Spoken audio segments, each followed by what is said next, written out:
Good afternoon, and thank you for finding time to be with us. The show is Diaspora Dispatches, where we get to look at news making headlines from across the continent of Africa. My name is Amira Mogutu, and it is a pleasure to have you on board. Good morning, good evening, depending on where you're tuned in from across the world. We shall start our broadcast this afternoon with some news from South Sudan, and the Troika countries have raised concerns over allegations that the SPLM-IO were being attacked in their positions in the Jekau and other towns in Mawit County, Upper Nile State by SSPDF wing.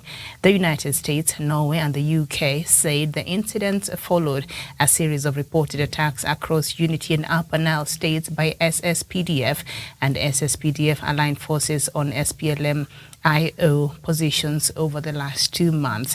The Troika further requested the security mechanisms to provide urgently an assessment of whether these attacks constituted a breach of RARCSS and identify those that bear primary responsibility. The three countries then called on the government of South Sudan to exercise leadership and oversight over the nation's security forces to maintain discipline and compliance with the peace agreement.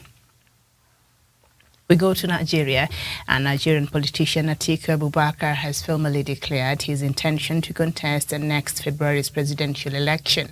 The former vice president is the first person to make a formal declaration and wants to be the candidate for the main opposition's People Democratic Party, PDP.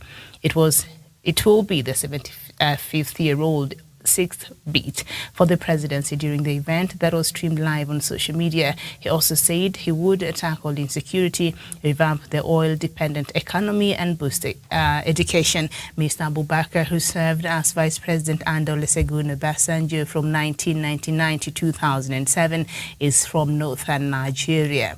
He is likely to face a strong opposition from within his party to make the PDP's ticket because of an informal agreement to rotate the presidency between the north and south of the country. Muhammadu Buhari, the incumbent president who leads the ruling All Progressives Congress, is from north and is finishing his second and final term.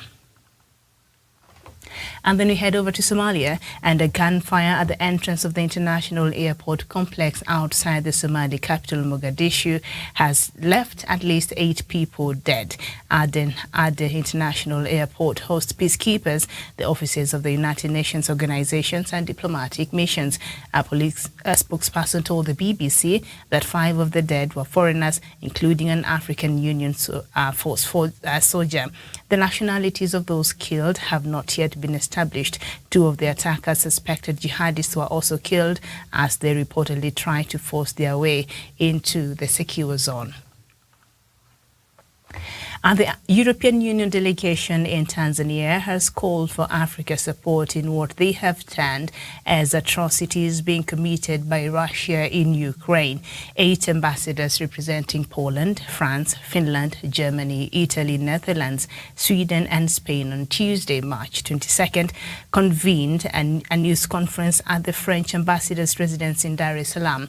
Also present at the conference was the ambassador of the EU delegation to Tanzania, Mr. Manfredo Fanti. The appeal by the EU comes at a time when some African countries, including Tanzania, have abstained from voting at the United Nations Security Council when the issue was brought to vote on March 1st. Leading the delegation was the French ambassador Nabil Hajalou, who expressed great dismay towards Russia's aggression and said that France, along with the international community, condemned the disregard to democracy and sovereignty exhibited by Russia. He asked that Africa join in condemning the brutal acts and insisted on adherence to the international law. And then we go to Uganda, and a Ugandan court has issued an arrest warrant for an award-winning author who fled the country after being charged with insulting President Yoweri Museveni and his son. His lawyer said on Wednesday, Kakwenza Rukirabashaija, who was arrested shortly after Christmas and charged with offensive communication in a case that raised international concern with the European Union and the United States calling for his release. The 33-year-old said he was tortured during his month-long detention and slipped out of the country last month to seek treatment abroad for his injuries. But on Wednesday, prosecutors asked the Kampala court to issue a warrant of arrest against the satirical novelist after he failed to show up for the trial.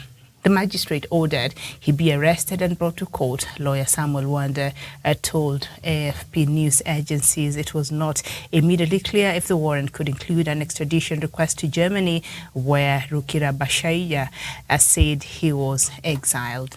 I'm probably saying that name wrong, but bear with me. All right, some pronunciation of names from Uganda and some African countries sometimes can be a bit tricky there. Okay, so we move on to Zambia. Keep writing. I'm seeing your comments and I'll read some of them. And tell me where you're watching us from this afternoon. Zambia's Drug Enforcement Commission has arrested former Foreign Affairs Minister Joe Malanchi over money laundering charges. The anti-money laundering agency also seized Mr. Malanchi's 2 helicopters on Wednesday. The 56-year-old is suspected of having used proceeds of crime to upgrade his Gibson Royal Hotel situated in the country's mineral-rich Copperbelt province. The hotel has since been seized with the helicopter registered in South Africa. Zambia's new president, Hakainde Hichilema, has launched an anti-corruption campaign vowing to recover all allegedly looted resources by the previous regime of Edgar Lungu, who lost power in the August 12th general election. We go to Ethiopia, and Human Rights Watch on Thursday urged Ethiopia to probe an airstrike on a school in the war-torn Tigray region that killed dozens of an apparent war crime. The rights watchdog said 3 bombs were dropped on January 7th on a school sheltering displaced Tigrayans in the town of Debetit, killing of at least 57 civilians and wounding more than 42 others. There were mainly elderly people, women and children sleeping in plastic tents there, and it said, adding that there were no evidence of military targets at the site. The conflict in northern Ethiopia began in November 2020 when Prime Minister Abiy Ahmed sent troops to disarm and detain the region's dissident leaders based on debris recovered by survivors and aid workers at the extent of damage and injuries caused. The Human Rights Watch said a type of MAML guided bomb delivered by a Turkish-made drone and other light aircraft was likely responsible. And then we go to South Sudan, and South Sudan's President Salva Kiir has sacked the country's health minister according to a decree announced by state media on Wednesday night. No reasons were given for the firing of Elizabeth Akwe-Yol. She is the first cabinet minister from the party of the first Vice President Riek Machar, the Sudan's People's Liberation in Opposition SPLM-IO, to be dismissed from the unity government. President Kiir and Mr. Machar formed the unity government in February 2020 after sealing a peace deal aimed at ending 6 years of civil war. During his tenure, Ms. Akwe was praised by health partners for country's response to the COVID-19 pandemic, but she also faced criticism for her handling of the ministry's affairs, which saw her booed by MPs in December during a presentation in Parliament. The MPs urged Mr. Machar to recommend for her dismissal over what they described as incompetence. And that marks the end of our news this afternoon. This news that keeps trickling from South Sudan, I know that this minister perhaps was not doing the best she could in her ministry, as I've read there earlier that she was booed last year in Parliament when she was presenting a report in Parliament, and apparently she was not doing her job very well, and she is from the side of the first Vice President Riek Machar. She has been sacked yesterday. It was announced in the public broadcaster in South Sudan. I hope that there were consultation between the president and Riek Machar, because when you look at, we started with the news still from South Sudan, where the Troika nations, that will be, UK, US, and Canada, they are asking for something to be done and investigations to be done over attacks that are being targeted towards Dr. Riek Machar's side. I explained here yesterday and the day before how the situation as far as the cantonment sites, and we've been talking about that for a while now on the show, so you're familiar. So every soldiers, allied to a certain side of the government, they're situated, they've been going through training and all that. So what was remaining was just to bring them together and try to merge them and, have them be one army of South Sudan. So there has been allegations that the SSPDF wing has been attacking, the Riek Machar's wing, of the soldiers. And so these three countries, no, the US, the UK and Norway, sorry, did I say Canada? No, the UK, the US and Norway, they've called on the government to act on these allegations and see, provide an assessment and investigate and see what is really happening. Because information like this in a country that is already very fragile as far as its peace is concerned is not very good for the progress of the nation and for the stability that they're looking to have in that country. So it's important for the government of South Sudan to act on these allegations and see are they true or not, because this will be going against, the peace agreement of 2018. And so now you see another minister that I think has been sacked because of non-performance, I guess, from the news we've been hearing from South Sudan. Has been sacked and still coming from the side of Dr. Riek Machar. So I'm just hoping that they talked about it. Probably there were consultation over the matter with the other side before, President Salva Kiir took this action. Otherwise, there's bound to be some problem. I'm not saying it is right now, but there could be, signs that things are not well inside that already fragile government in South Sudan. So, okay. Very well. The long-suffering former Vice President Atiku Abubakar of Nigeria, he has announced that he will be vying for the presidential seat come next year's election. There is scheduled to take place in February. Remember, President Buhari is serving his second and last term as the president. Nigeria goes to its elections every 4 years. In Kenya, it's 5 years, and a lot of other countries, it's every 5 years, and maybe 2 terms, and others, no term limits, like the case of Uganda and other countries, a few countries in Africa. For us, it's 2 terms each 5 years. For Nigeria, it's 2 terms each 4 years. So President Buhari is on the last leg of his presidency, less than a year now. Nigeria will be going to its elections next year in February. And former Vice President Atiku Abubakar, he was also the leading contender in the last elections, when President Buhari was going for his second term. And before that, this is his 6th bid to win the presidency, and he formally announced his presidential, bid yesterday. And of course, he's saying when he comes into power, that he really wants to tackle the issue of insecurity, revamp the oil-dependent economy, and boost education. I don't know, he's only saying this because these are like the most pressing issues that we see as a problem in Nigeria from the outsiders looking in. I'm sure there are other issues there also, but we know that insecurity in Nigeria is a huge deal. And President Buhari also made a similar, pronouncement and promise that he has failed miserably to make sure that he delivers the issue to do with insecurity and tackling insecurity. So Atiku Abubakar is saying that, security will be top of my list. Of course, he's not said that he will deal with Boko Haram 100 days when he comes to power like Buhari did, which he did not, but he's saying he will deal with the issue, tackle the issue of insecurity. He will revamp the oil-dependent economy.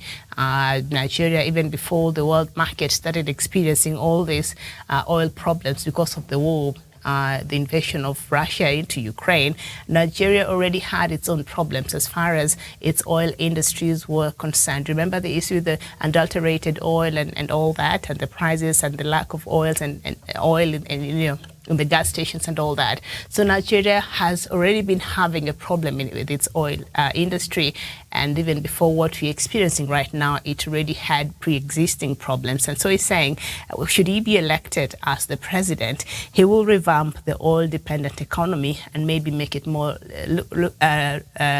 lucrative for the country of Nigeria, and also boost education, which I think is very important. When you hear stories from Nigeria, especially when it comes to the issue of insecurity, it is said that perhaps people from the north, I don't know if that is true, but you can correct me if I'm wrong. The reason why maybe perhaps there is a widespread of terrorism in that part of, and insecurity in that part of Nigeria, is because education there is not really a big deal. You know, a lot of young people there don't really go to school. It's dominantly Muslim area, and so a lot of kids just go through the madrasa kind of sort of education, and they really don't follow through to the conventional education. You can correct me, that is wrong, but that's some information I've been reading from there. So because of that, it is not one of the reasons why, but it is a key contributing factors as why we see a lot of young people from that part not having formal employment, not well versed as far as education is concerned. And so it's easier for them to be gullible. It's easier for them to play into these people and these extremist groups that, go out there and seek to recruit young people to join their extremist activities and to use them as members of Boko Haram. Okay, it's not the main reason why, but it is one of the key driving factors as to why many young people are lured into engaging in these criminal activities. And we've seen the banditry, we've seen all manner of facets when it comes to insecurity in Nigeria, especially in northern Nigeria. So Atiku, coming from the north, he's also coming from the north, as President Buhari does. He's saying, education will be a key thing as far as his presidency is concerned. But now the key is, President Buhari has come from the north, and Atiku is also coming from the north. The rest of the country is perhaps feeling now we should have somebody else come from maybe south, maybe another part of the country, but not necessarily the north, as they want now the presidency to be rotational across the country, so that it doesn't look like, the presidency of Nigeria is just an entitlement of people from a particular part of the country. So that's the feeling. And there has been not a very formal agreement to rotate the presidency, to the south this time. Okay. So it's interesting to see how now his presidential bid will vary, and perhaps some of the issues that he will bring as he starts his campaign. I don't know if the campaign period in Nigeria is officially open. We know ours here. It's not even open yet, but our politicians have been campaigning since God knows when, since the last elections we had over close to 5 years ago. Immediately after that, they started campaigning for these elections. So they've been bombarding us on our screens with politics, campaigns. It is so annoying. But, the elections are slowly coming in. We have a few challenges with that. So hopefully it will come, we vote, and then we're done with, because Kenyans need to settle down, and we need a new leadership that will focus on other things, and this politicking can stop. So I don't know if the politics have started being active there in Nigeria, and if at all that is coming at the expense of development projects, especially for Buhari. I don't know if he's working to deliver his legacy. Like we know here, President Uhuru Kenyatta has been working overtime to secure his legacy. He's been engaging. If you visit Nairobi today, Nairobi is a building site, is a construction site, like roads and all these things are being done. And so President Uhuru Kenyatta has been very keen in delivering a legacy, and thinks that years later we shall be looking back and saying, this is what he was able to do during this time. This is how much he was able to change the lives of Kenyans. So I don't know if that is what President Buhari is doing, or he's just happy that, his time is coming to an end, his presidency is coming to an end. He can go retire and just relax and be at peace. I don't know, because from what he's been doing and how he has been handling some of the key issues going on in Nigeria, it's been quite lackluster and wanting, to say the least. So I don't know if he's been keen onto building his legacy and securing a legacy that Nigerians will look back years, even himself will look back years from now and say, you know, I'm proud that during this time, this is what I was able to deliver as the president. I don't know if leaving a rich legacy is what is in the list of President Buhari, or I don't know what it is that he has done to the people of Nigeria that you can say stands out, that has impacted on the lives of the Nigerians positively, that you say you can remember President Buhari with. Mr. Abubakar, of course, served as Vice President under Olusegun Obasanjo from 1999 to 2007, and I said there he is from northern Nigeria. Right now he's 75 years old, and he seems fit and strong enough to take a stab at the presidency. So this will be his 6th time trying to get that. Now, EU seeking Africa's help. I don't know if we're being pushed into this war, because we do understand there's a war ongoing, you know, the Russian invasion in Ukraine, and the fact that some African countries have refused to take a stand. I think that should be okay. Others have taken a stand, like my country came very strongly in the first few days of that invasion, and we saw our representative to the United Nations Security Council give the position of the country, and that is fine. And then there are others who have said, you know what, in Africa we are willing to come in and mediate. That is also okay. And there are others who refuse to take a vote. That is fine. I think every country has a right to take whichever stand they want to take, whether they want to be involved, whether they want to stay out of it, whether they want to be counted, whether they want to take a neutral ground, although sometimes that can be seen as you being complacent and maybe you're agreeing with whatever it is that is going on. But what I'm saying, all these countries that are represented at the United Nations Security Council, they're all sovereign, and the decisions they choose to make because of their own interests, because of their own foreign policies, because of their own diplomatic ties, I think it should be respected. And the fact that, you know, these European countries, the Western world, keep insisting to us the need for us to take a stand. Now they're asking Africa to go and help Ukraine. Dude, we can't even help South Sudan, which has been fighting here. We can't even help Central African Republic, which now has Russian mercenaries in there. We can't even stabilize Democratic Republic of Congo. I mean, how many years since the war in Libya started, since the destabilization of Libya by NATO themselves, by the Western powers, we've not been able to assemble back that country together. Now you want to suck us into a war that has nothing to do with us, as much as it is atrocious, as much as it's just sad seeing what is coming from Ukraine. But I think we do have a right to make certain decisions. And when we go ahead and make certain decisions as individual countries in the African Union and in the African continent, these Western powers must learn to respect the decisions that we choose to make.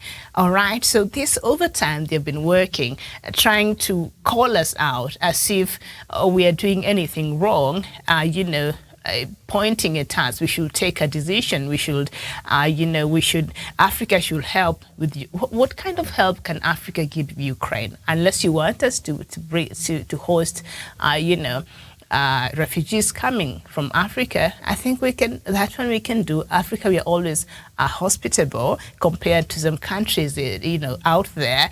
So the African Union delegation in Tanzania is calling for Africa's support in what they have termed as atrocities being committed by Russia. And by the way, Africa has 55 countries.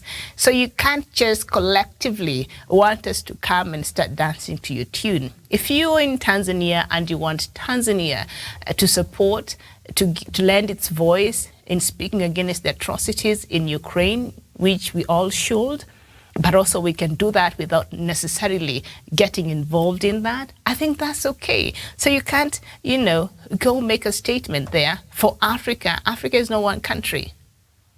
All right? Africa is not one country. Africa is 55 countries, so you can't just collectively summon us like that. So you're saying Africa should take a stand over the atrocities being committed by Russia in Ukraine. And of course, 8 ambassadors representing Poland, France, Finland, Germany, Italy, Netherlands, Sweden, and Spain, met on Tuesday, convened a news conference at the French ambassador's residence in Dar es Salaam. You're in Dar es Salaam. Tell Madame Suluhu to speak up. Tell her you can sit there and lecture the rest of us over here. I think we do have your ambassadors in our countries as well who have not done that. So if you want Tanzania to support that, you're in Tanzania, speak on it.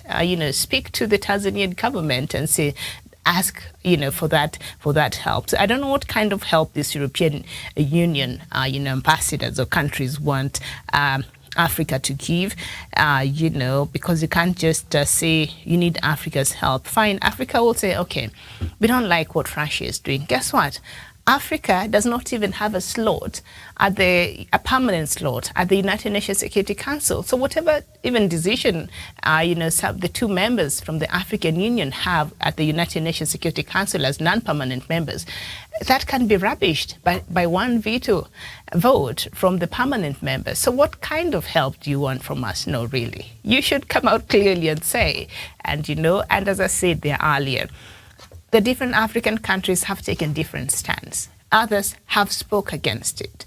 Others have said nothing. Others are choosing to offer themselves as mediators. We've been speaking in whichever form we've been speaking. Maybe not what you want to hear, but African countries have been speaking. And others have decided to mind their business because they have other, serious problems in their countries to deal with. So this thing of some things being forced down our throat, the way we see certain wars play out in this continent, and we find ourselves, picking on proxy wars and getting sucked into things that we have nothing to do with, that is the thing that Africa should start excusing ourselves from, okay? Unless we bring ourselves to the table, stop dragging us to the table, okay? We are sovereign countries and we can make our own decisions. That's all I'm saying. And whatever decision we choose to make, respect that. I can't imagine us Africans coming and, start telling EU what to do. Even Kenya here, start telling EU what to do. For heaven's sakes, Zelensky has been crying for NATO to help. They are afraid of whatever consequences their presence might do if they physically decide to offer the kind of help or to close the airspace as Zelensky has been asking for them to do. So they refused to do that. They refused the kind of help Zelensky has been crying out loud for them to offer to Ukraine. They refused to do that. So what do they want Africa to do, really? What do they want us to do? What else? We can host the refugees. I think that is not a problem. We can be of help, okay? But I don't know what kind of help, okay? Our vote does not even matter so much at the United Nations Security Council. It will be vetoed. China will veto that, okay? Because it is supporting Russia in this war. So I don't know. They need to give us a break and respect our decisions, whichever decision the different countries. And I just don't like the issue of when these Western powers speak to us, like these diplomats in Tanzania. They're representing their countries in Tanzania, but they want to just collectively put us, in a box and speak to us as if we were one country. We are not. We are a continent of 55 countries, okay? European Union countries, we are different. So you can't just come there and say, why are you not calling for the whole Europe to support Ukraine? We have others who are not supportive. We have others who have remained neutral until the other day and are still neutral. And we're not hearing you calling on the whole of European Union to be supportive of that. So give us a break. Let individual countries decide what role they want to play and how they want to be involved in this war going on in Ukraine, even as we hope for the best, because anyway, it's very ugly. So I don't know if there will be any better ending to this madness, but hopefully there will be a resolution very, very soon. The talks have not made any progress between Russia and Ukraine, and Russia's soldier seems to be worn out, but that is something that is yet to be seen. So it's a lot. Thank you so much for watching. This has been the sorry.